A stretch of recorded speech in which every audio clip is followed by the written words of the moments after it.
Fox 4 working tonight to answer community concerns about another fake school threat. I'm Chris Earle. And I'm Nadine Yanis. All of this starting after 1 this afternoon. Fox 4's network of reporters first hearing about a large police presence at Mariner High School. After hours of asking law enforcement and the Lee County School District, the confirmation came of a fake swatting call threats. And from there, our Fox 4's team coverage began, and that's where we begin tonight. And we start off with Caitlin Knapp live at Mariner Middle School on Chiquita Boulevard. Caitlin. Again, as you said, we know that this was a prank call, or what police also call a swatting call, that forced Mariner High School into a lockdown here off of Chiquita Boulevard in Cape Coral. A parent actually texted me and said 50 cop cars were surrounding the school, but no one knew what was going on. Cape Coral police say the call came in around 1 minutes shy of dismissal.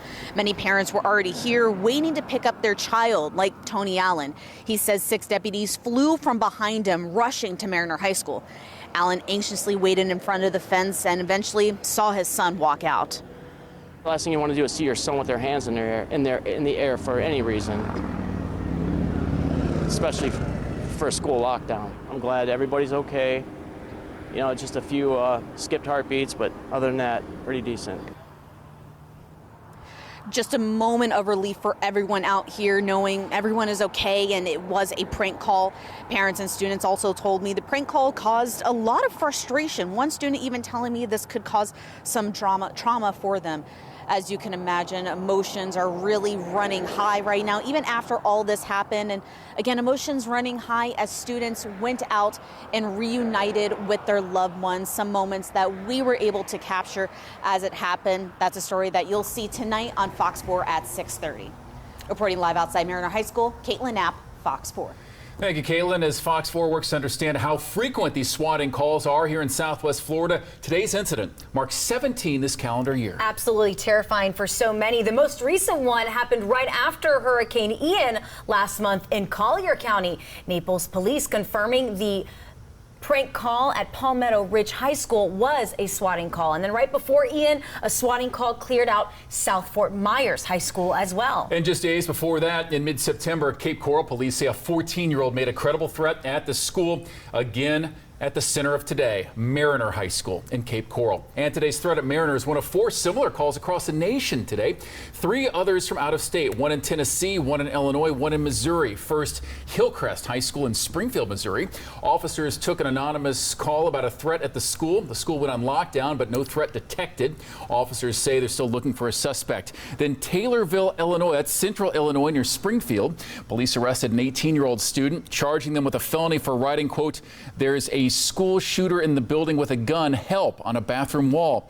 And in Lenoir City, Tennessee, just west of Knoxville, investigators say they believe a student posted a threat on Snapchat. Officers detained the students and no weapons were found. Now, as of right now, Cape Coral police say the person who made this call has not been identified. But Cape's police chief, Anthony Sizemore, telling our Fox 4's Colton Chavez what the next steps are in this investigation. He continues our team coverage from police headquarters. Hey, Colton.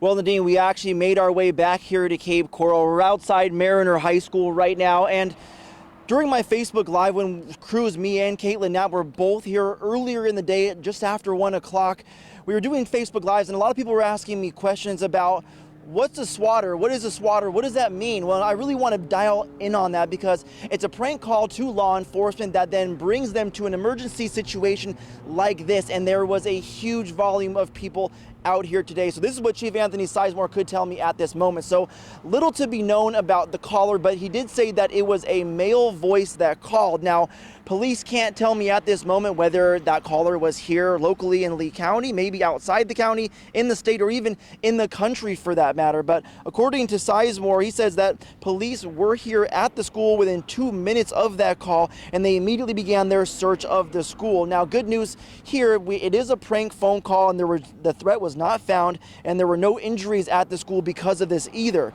Now, despite the quick response from police that we saw here firsthand, I asked Sizemore if there were other solutions besides just a large response. Is there any solution to this besides obviously the great response that we see from law enforcement? solution, I think, is just going to have to be awareness to it.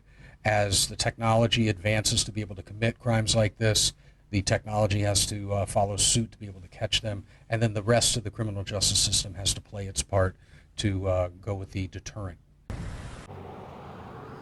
So you just heard Chief Sizemore talk about the rest of the criminal justice system has to play part to go with the deterrent. So we reached out to the FBI's office in Tampa Bay to ask what part they play in prank calls like this. Now, a member of their public affairs office sent us this statement in part saying we continue to work with our local, state, and federal law enforcement partners to gather, share, and act upon threat information as it comes to our attention.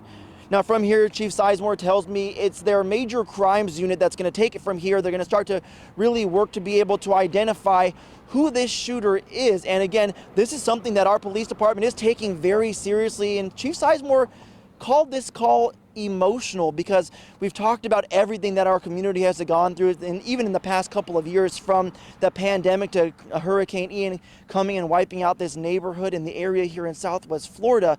So they are taking this very seriously, and we're going to continue to update you with any updates we get, both from law enforcement, whether it be here at the local or state level as well. But for now, live in Cape Coral, Colton Chavez, Fox 4.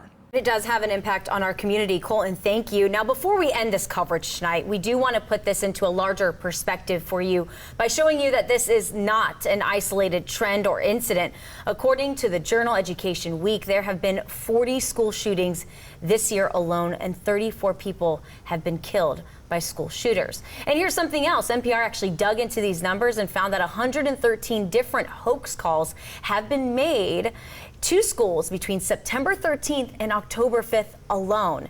Now, we want to make sure that you know that we have you covered on this and any other school threats that are happening to our students right here in Southwest Florida.